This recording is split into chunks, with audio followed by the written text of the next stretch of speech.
महीना कम से कम तो है यार, एक महीना नहीं है, 2 वीक डॉक्टर ने दिए हैं कि 2 वीक। महीना एक महीना मान के चलते हैं। हाँ, डॉक्टर 2 वीक के बाद डिलीवरी फिक्स डेट देगी, डिलीवरी कब होगी। पता नहीं क्यों मुस्कुरा रहा है, शीशा मुँह देख कर, पता नहीं क्यों मुस्कुरा रहा है, शीशा मुँह देख कर, पता नहीं क्यों मुस्कुरा रहा है, शीशा मुँह देख कर। बता ना क्या है। बता, मुझे बता पहले, जो मैंने बता रहा है। पहले नाच, मैं ढोलक बजाऊंगा। कल देखा नाच फिर पहले। बता नाच। ना। अच्छा, अस्सलाम वालेकुम, हेलो एवरीवन, कैसे हैं आप सब। उम्मीद करती हूँ कि आप सब बिल्कुल खैरियत से होंगे और आप सब की दुआओं से अल्हम्दुलिल्लाह मैं शबनम खान बिल्कुल ठीक ठाक हूँ। और आज का जो ड्रामा बगुड़ी ने हमारे सामने रखा है उस ड्रामे पे बात करेंगे और पॉइंट्स मैंने वैसे इंट्रो पे लगाया वह है, तो उसी पॉइंट्स पे आगे ब्लॉग को कंटिन्यू करते हैं। और हाँ, ब्लॉग को आगे बढ़ाने से पहले मेरा जो दूसरा चैनल है शब ऑलराउंडर, उसके लिए थोड़ा सा सपोर्ट चाहती हूँ। जैसे कि मेरा जो 4000 वॉच टाइम है माशाल्लाह से कंप्लीट हो चुके हैं और सब्सक्राइबर भी आधे से ज़्यादा तो हो चुके हैं, बट कुछ रहते हैं जिनको मेरे दूसरे चैनल के बारे में नहीं पता है, तो इसलिए मैं यहाँ पे अभी शुरू में ही बात कर रही हूँ। तो मेरे चैनल पे जाइए और मुझे सब्सक्राइब कर दीजिएगा और थोड़ा सा सपोर्ट से क्या होगा कि मेरा चैनल जो है आगे जाएगा प्रोसेस में, यानी कि मोनेटाइज हो जाएगा। और आप लोग सपोर्ट माशाल्लाह से बहुत करते हैं, प्यारे प्यारे से कमेंट्स भी करते हैं। तो चलिए फिर साथ बने रहिएगा और सपोर्ट ज़रूर कीजिएगा। हाँ जी, तो बगुड़ी ने शुरू में क्या कहा, बगुड़ी ने नहीं कहा, इस कव्वे ने कहा, काले कव्वे ने, कि 1 मंथ है अभी इसके डिलीवरी में। देखिए जैसे कि अभी कंट्रोवर्सी काफ़ी क्रिएट किया हुआ है इस बगुड़ी ने कि स्टार्ट हो चुका है, एंड हो चुका है 9 मंथ का, और कुछ इस तरह की ये बातें व्लॉग्स में कहती है। लेकिन आज क्या कहा काले कव्वे को रोकते हुए कि नहीं नहीं 1 मंथ नहीं 2 वीक रहते हैं, 2 वीक का टाइम है और 2 वीक के बाद यानी 2 हफ्ते के बाद जो है फिर डॉक्टर डेट बताएगा कि डिलीवरी आया कि फाइनली किस दिन होने वाला है। अभी भी फाइनली इसको खुद नहीं पता कि आखिर के इसका जो सिलिकॉन का बेबी है इस दुनिया में कब आने वाला। अभी भी 2 वीक्स रहते हैं भाई। ये जो टनाटर नहीं आने वाला ना, आई थिंक मुझे लगता है कि कभी नहीं आएगा और 2-4 महीने ले लेगा, उसके बाद ये दुनिया में आ ही जाएगा फाइनली। असल में बात क्या है पता है, जैसे कि सभी इसके डिलीवरी को लेके कंफ्यूज्ड हैं और ये कहते हैं कि नहीं ये प्रेग्नेंट नहीं है। मैं भी कहती हूँ कि ये प्रेग्नेंट नहीं है, इसका सारा ड्रामा चल रहा है। बात यह है कि जिससे ये बेबी अडॉप्ट करने वाली है, मैंने कल भी इस बारे में बात की थी कि भारत में कुछ ऐसी जगह हैं जहाँ पे ऐसे कपल्स होते हैं जो बच्चे पैदा करते हैं और सेल कर देते हैं। मतलब उनकी डिलीवरी होने के बाद वो लोग पहले ही से कांटेक्ट में होते हैं किसी के और वो बच्चा उनको बेच दिया जाता है। और ये काम इन लोगों ने कारोबार बना लिया है। ऐसे लोग जो गुर्बत में हैं, जिनका ज़रिया माश कोई नहीं होता है, तो हिंदुस्तान में ऐसे भी काम चल रहे हैं। और बगुड़ी पाकिस्तान को टोन करती है कि बच्चा पैदा करने की मशीन समझा जाता है औरतों को। यहाँ पे हम सच लाकर बार बार रखते हैं इस बगुड़ी को, हर वक्त चपेड़े पड़ती है हमारी तरफ से, लेकिन ये बकवास करना कभी बंद नहीं करती। समझ रहे हैं कि मैं क्या कहना चाह रही हूँ। तो वहीं से ये जो बच्चा है ना ये लेने वाली है और बच्चा आई थिंक इसको जो चाहिए, जिस तरह का चाहिए वो मिल नहीं पा रहा होगा, कुछ टाइम लग रहा है। इस वजह से यहाँ पे प्रॉपर ये फिक्स डेट नहीं बता पा रही है कि इस मार्च के शुरू में हो रहा है या एंड में होगा या एंड भी क्रॉस कर जाएगा, यानी कि 10वां महीना तो लग ही गया है। 9 महीने इसके कंप्लीट हो चुके हैं। पिछले व्लॉग में इसने हॉस्पिटल में बैठ के ये बात कही थी, लेकिन आज यहाँ पे कह रही है कि 2 वीक्स अभी भी बाकी हैं। तो देख लीजिए इसका गोलमाल आप लोगों के सामने है। और अब मज़ीद 2 वीक्स इसके प्रेगनेंसी वाला ड्रामा हमें बर्दाश्त करना पड़ेगा। फिर भी कंफर्म नहीं है, डेट इसने फिक्स नहीं बताया है। इसका फिक्स डेट जो है इसके डॉक्टर बताएंगे। पता नहीं कब वो डॉक्टर आएंगे और कब इसको बताएंगे और कब ये फाइनली सिलिकॉन का बेबी लेकर आएगी, धमाके के साथ एंट्री मारेगी। एक बात आप सबने नोट की है, जैसे कि कल की व्लॉग्स की अगर बात करूं तो कल इसने जो वीडियो शेयर किया था वो आई थिंक 10 दिन पहले की वीडियो थी। उसमें इसका जो बेबी टमी था काफ़ी पचका हुआ था, जिस पर मैंने जूम करके भी वीडियो बनाई थी। लेकिन आज यहाँ पे ये सज धज कर खड़ी है और बेबी टमी दिखाने की कोशिश कर रही थी और बेबी टमी काफ़ी सेट था इसका। मतलब आज जो इसने सिलिकॉन लगाया है वो आई थिंक ऑर्डर करके न्यू मंगवा लिया होगा, लेकिन काफ़ी सेट करके लगाया, आज पचका हुआ नहीं लग रहा था। हम बात ऐसे फजूल में तो नहीं करते हैं, अगर हम इसके बेबी टमी को लेके पॉइंट आउट करते हैं तो इसकी भी वजह है। जैसे कि 9 मंथ लग चुके हैं और जब से ये कंट्रोवर्सी क्रिएट इस बगुड़ी ने किया हुआ है, अनाउंस करने के बाद तो इसने काफ़ी कुछ बेबी टमी के साथ किया है साइज़ की अगर बात करूँ तो। लेकिन जब तक इसने अनाउंस नहीं किया था, बट ये कंट्रोवर्सी कर रही थी, ये शो करने की कोशिश कर रही थी अपनी वीडियो में, नहीं बता के भी कि ये प्रेग्नेंट है। और वो उस दौरान की प्रेगनेंसी, जैसे कि इसका जो बेबी टमी है बिल्कुल नकली, चकोर, प्लो लगा हुआ बिल्कुल लगता था। तो लोग बात करते थे, जैसे कि उसी बात पे ये लोग कहते हैं कि लोग कहते थे कि तकिया लगाकर घूम रही, तो हम गलत नहीं कहते थे।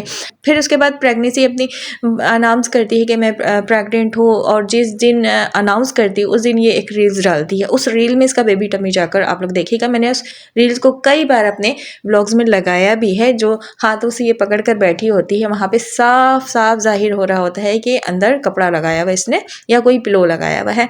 तो ये सारे ड्रामे ये भगोड़ी तो खुद करती है, असल में इसको चाहिए होते हैं व्यूज़, और व्यूज़ की खातिर ये कुछ भी करने को तैयार रहती है। और बात करो इसकी प्रेगनेंसी की, सो आज भी 9 मंथ इसके कंप्लीट हो गए, बकौल इसके अभी भी 2 वीक्स बाकी हैं। अभी तक लोगों ने यकीन नहीं किया है कि ये सच में प्रेग्नेंट है। और क्यों नहीं किया है? इसका बेबी टमी कभी साइज़ में बड़ा हो जाता है, कभी छोटा हो जाता है, कभी इतना बड़ा लगने लगता है इसका बेबी टमी कि 9 मंथ को भी पीछे छोड़ देता है। ऐसा लगने लगता है कि ये ट्विंस पैदा करने वाली है, जबकि ये कह रही है कि अभी इसके 9 मंथ स्टार्ट हुए हैं, इसके 9 मंथ कंप्लीट हो चुके हैं, आज कहती है 2 वीक्स बाकी हैं। तो अब बताएं कैसे कोई यकीन करेगा, और यकीन करे भी तो कैसे करे? एक और बात निकल कर आ रही है कि ये कभी तो प्रेग्नेंट हो ही नहीं सकती, कभी ये माँ बन ही नहीं सकती, क्योंकि इसके साथ कुछ मेडिकल प्रॉब्लम्स थे जिसकी बिना पे ये नहीं बन सकती। तो हम किस बात पे यकीन करें, किस बेस पे हम यहाँ पर कहें कि हाँ ये प्रेग्नेंट है? हम कहें ना कहें, हम माने ना माने, लेकिन एक टनाटनी तो आने वाला है ना। और इसकी तैयारी जो है फुल ज़ोर शोर से ये भगोड़ी कर रही है, और स्क्रिप्ट इसके रामू काका ने लिख कर तैयार करके ऑलरेडी दिया हुआ है। जब से ये भारत में घुसकर बैठी है, जब से ये ठुमके लगा रही है और अपने ही 4 बच्चों का पेट खुद मेहनत करके कमा के खिला रही है, और तब से ये काला कौवा मुफ्त की रोटियां तोड़ रहा है, कहीं जॉब नहीं करता है, कोई इसका ज़रिया नहीं है कि ये कमा कर बच्चों को खिला सके। जो 4 अदद हमारे पाकिस्तानी बच्चे हैं, गुलाम हैदर के बच्चे, उनकी बात करी, उसकी टनाटनी की बात नहीं कर रही हूँ। अभी उसको तो रखती हूँ साइड में, वो दुनिया में आता है नहीं आता है, केस पे तो कोई फ़र्क नहीं पड़ेगा। हम जिसके लिए आवाज़ उठा रहे हैं, हमारा जो मेन मकसद है वो हमारे 4 बच्चे हैं जिसके लिए यहाँ पर हम आवाज़ उठाते हैं। लेकिन 4 बच्चे कहाँ चले जाते हैं? जब वीडियो में लाना होता है तो ये भगोड़ी लेकर आकर बैठ जाती है। और हाँ, मज़े की बात, जिस बच्चे को ये वीडियो में लाना चाहती है सिर्फ वही बच्चे कैमरे के सामने आते हैं। अगर कोई बच्चे आना चाहता भी तो इशारे से बिल्कुल मना कर देती कि गेट आउट, यानी साइड हो जाओ। तो इस तरह के ये जो वीडियोज़ इसके बनते हैं, और इस तरह ये बच्चों को इस्तेमाल करती है और कहती है कि मेरे नाम पे जो है यूट्यूबर्स कमा रहे हैं। पहले तो भगोड़ी तू हमारे सवालों के जवाब दे, जो 4 बच्चों के नाम पे जो रोटी तू कमा रही है, खा रही है, वो पाकिस्तानी ही बच्चे हैं। और जो पाकिस्तान का नाम लेकर तू यहाँ पे जो बकवास करती है, तुझे व्यूज़ आते हैं, तो फिर देखा जाए तो तू पाकिस्तान के नाम की रोटी खा रही है, तोड़ रही है। तो पहले अपनी रोटी की फ़िक्र कर ले, बाकी यूट्यूबर्स की रोटी की फ़िक्र मत किया करके वो तेरे नाम का कमा के खा रहे हैं या अपनी मेहनत के कमा कर खा रहे हैं, या फिर हमारे घर में मर्द हजरात मेहनत करते हैं, तेरे काले कौवे की तरह नहीं मुफ्त की रोटियाँ तोड़ते हैं और तुझे नचवाते हैं। जैसे कि अभी वीडियो में कहा ना इस काले कौवे ने कि नाचेगी तो तुझे वो दिखाएगा, और तू इतनी उपला रही थी, इतनी ज़्यादा उस पर गिरी मरी पड़ी जा रही थी। मैंने ये पॉइंट शुरू इंट्रो में लगाया भी है। क्या लगता है आप लोगों को कि ये नशे में है? मुझे जो लगा भाई, मुझे लग रहा है कि आज जो इसने वीडियो बनाया है यहाँ पर इसने कुछ नशा किया हुआ है। जिस तरह की खड़ी होकर ये झूल रही थी, लप्पू पे गिर रही थी और लैंग्वेज यूज़ कर रही थी, और ज़बान से जिस अंदाज में इसके अल्फाज निकल रहे थे वो काफ़ी लड़खड़ाए हुए और नशाई टाइप के लग रहे थे। मुझे ऐसा लगा कि इसने आज नशा किया हुआ है। वीडियो में कुछ मिनट की वीडियो डाला है, लेकिन इसमें कुछ इसके चाल ढाल जो है मुझे ठीक नहीं लगे। खैर, इसके चाल ढाल तो शुरू से ही ठीक नहीं रहते, इसी तरह तो ये गिरी मरी पड़ी जाती है लप्पू के ऊपर। इसका बस ना चले कि कैमरे के आगे वो भी काम कर ले जो नहीं करना चाहिए। वैसे काफ़ी कुछ हमने इसके ऑन कैमरा देखा हुआ है। अब आगे मैं क्या बात करूं? खैर, क्योंकि मैं इस तरह की बात कर नहीं सकती और इस अजीबोगरीब लैंग्वेज में यूज़ नहीं कर सकती, बस बताने की और आप लोगों को समझाने की कोशिश करती हूं। लेकिन आप लोग माशाल्लाह से बहुत समझदार हैं, समझ जाते हैं, क्योंकि ये सारी चीज़ें भगोड़ी करती है ऑन कैमरा। भगोड़ी अभी ऑन कैमरा जिस तरह रोमांटिक अंदाज में बात कर रही थी, उस पर गिरी जा रही थी, और जो उसकी अदाएँ थीं, क्या लग रहा था कि ये नॉर्मल थी या ये नॉर्मल रह के ये हरकत कर रही थी? ऐसा फील नहीं हो रहा था कि इसने कुछ पिया हुआ है, कुछ नशा किया हुआ है। वैसे कमाल की बात है कि ये वाला मिसाल जो है यहाँ पे परफेक्ट बैठता है। वो कौन सा मिसाल है? ये अल्लाह ने मिलाई जोड़ी एक अंधा एक कोड़ी। जैसे कि ये नशई गंजेड़ी, ये लप्पू, ये काला कौवा कड़ी में बघार है, उसी तरह ये बगुड़ी भी तो है। काफ़ी ऐसी इंफॉर्मेशन हमें भी मिली है कि बगुड़ी जो है बीड़ी पीती है, नशा करती है, पैक जो बहुत अच्छा बना लेती है, जो शराब के पैक बनाए जाते हैं उसके बारे में कि बहुत अच्छा तैयार कर लेती थी, क्योंकि पाकिस्तान में भी रह के ये काफ़ी कुछ ऐसा कांड काम कर चुकी है। तो ये जो मैंने कहा ना मिसाल के अल्लाह ने मिलाई जोड़ी एक अंधा एक कोड़ी, तो ये दोनों जोड़ी बिल्कुल एक जैसे ही हैं। तो बिल्कुल सही अल्लाह ने इन दोनों को मिला दिया। ये हैदर के साथ बिल्कुल भी नहीं जचती थी, तो अल्लाह पाक ने इसको ख़ुद इसकी औकात में, इसकी जगह पे, इस जैसे लोगों में पहुंचा दिया। तो बहुत अच्छा हुआ है, जो भी हुआ बहुत अच्छा हुआ है कि ग़ुलाम हैदर की तकलीफ़ ठीक है, अपनी जगह है कि 4 बच्चों की तकलीफ़ है, वो भी आज न कल मिल ही जाएंगे इंशाअल्लाह। इंसाफ जो है वो मिलेगा और ज़रूर इंडियन गवर्नमेंट भी जागेगी और उन बच्चों को डिपोर्ट कर देगी। रही बात इस बगुड़ी का कि ये टनाटनी इस दुनिया में लाने वाली है और उसके बेस पे यहाँ पे तांडव कर रही है सबके सरों पर, तो इसको भी सज़ा मिलेगी। वो जो टनाटनी है उसके साथ ये जाएगी जेल में। तो इस टनाटनी को पैदा करके इसको कोई भी फ़ायदा नहीं होने वाला है। इस केस में ये रिलीफ लेना चाह रही है इस टनाटनी के बलबूते पर, तो वो आधार कार्ड और कुछ नेशनलिटी का चक्कर है, तो नेशनलिटी तो इसको फिर भी नहीं मिलेगी।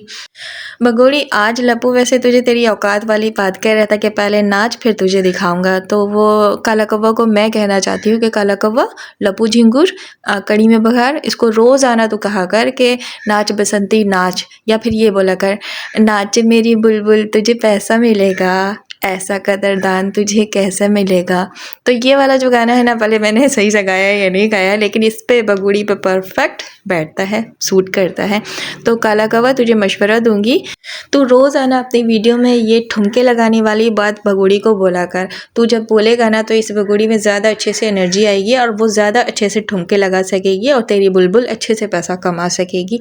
तो तुम दोनों का काम यही है। और हाँ, अगर कल को खुदा न खास्ता तुम लोगों का चैनल डिलीट होता है, अव्वल तो ऐसी उम्मीद नज़र नहीं आ रही है, हम लोगों के चैनल्स डिलीट हो रहे हैं, हम जैसे हेटर्स के, लेकिन तुम लोगों के चैनल्स आज तक डिलीट नहीं हुए।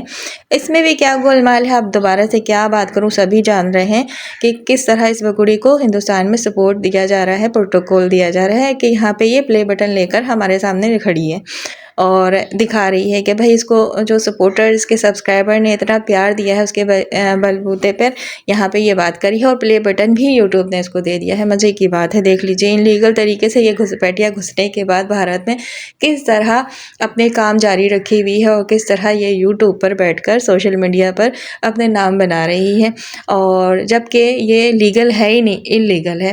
खैर इस मौजू पे तो फिर कभी बात करूँगी। बात यह है कि ग़ुलाम हैदर केस में अभी तक कुछ नहीं हुआ है। ग़ुलाम हैदर को अभी तक इंसाफ मिलने की एक भी उम्मीद की किरण नज़र नहीं आई है और ये केस जो है 1 इंच भी आगे नहीं बढ़ा है। जस्ट हम यहाँ पर आकर बगुड़ी बगुड़ी करते हैं और इसकी जो ठुमके हैं, लटके झटके, उस पर ही बात करते हैं। बात करें भी तो क्या करें, कोई अपडेट हमें मिले तो हम बात करें ना, केस आगे बढ़े तो हम बात करें ना। 1 इंच भी केस आगे नहीं बढ़ा है, जस्ट अपडेट आकर दे दी जाती है, लेकिन उस पर अमल दरामद कुछ भी नहीं किया जाता, ना ही हो रहा है। तो अब हम पे लोग कहते हैं कि दिन रात तुम लोग भगोड़ी भगोड़ी करते हो। अब भगोड़ी भगोड़ी ना करें तो क्या करें? क्या हम चुप हो जाएं? और अगर हम चुप हो जाएंगे तो वो 4 बच्चे किसी गुमनामी में गुम भी हो जाएंगे, और यही कोशिश की जा रही है कि ये केस किसी गुमनामी में गुम हो जाए, वो 4 बच्चे भी किसी गुमनामी में गुम हो जाएं और इस पर कोई भी बात ना करे, कोई भी आवाज़ ना उठाए। यही बात करने और कोशिश की जा रही है कि इस केस को दबा दिया जाए और ग़ुलाम हैदर को ये बात बताने की और हम हेटर्स को ये बात समझाने की कोशिश की जा रही है कि ग़ुलाम हैदर को बोलो कि अपनी लाइफ स्टार्ट कर दे, शादी कर ले। और पता है ये बात भी जानबूझकर कहलवाई जा रही है, ग़ुलाम हैदर के दिमाग में ये बात डाली जा रही है कि ग़ुलाम हैदर शादी कर लेगा तो इस केस में, मतलब केस की बात करूँ तो केस जो है बगुड़ी के फेवर में हो जाएगा, फिर ये 4 बच्चों को लीगल तौर पर लड़कर रख सकेगी। ग़ुलाम हैदर ने तो शादी कर ली है, तो यहाँ पर भी देखिए कितना गोलमाल लोग करने की कोशिश करे, किस तरह गुमराह करने की कोशिश करे, ग़ुलाम हैदर को राह से हटाने की कोशिश करे, भटकाने की कोशिश करे। ग़ुलाम हैदर की शादी की बात करूँ तो वो भी करेगा, आज न कल करेगा, लेकिन वो नहीं करेगा भी जब तक उसके बच्चे उसको नहीं मिल जाते, क्योंकि अभी वो जहनी तौर पर बिल्कुल भी सेट नहीं है। इतनी ज़्यादा उसको टेंशन इस बगुड़ी ने दे दी है कि उसका दिमाग जो है वो माफ़ हो चुका है और वो बहुत ज़्यादा डिप्रेशन में जा रहा है। लेकिन एक और बात अभी निकल कर आ रही है कि सीमा पे बहुत जुल्म किया जा रहा है, सीमा को पीटा जा रहा है और पीटने वाला जो है लप्पू है और ये मीना फैमिली है, ज़बरदस्ती उससे ये सारे काम करवाए जा रहे हैं।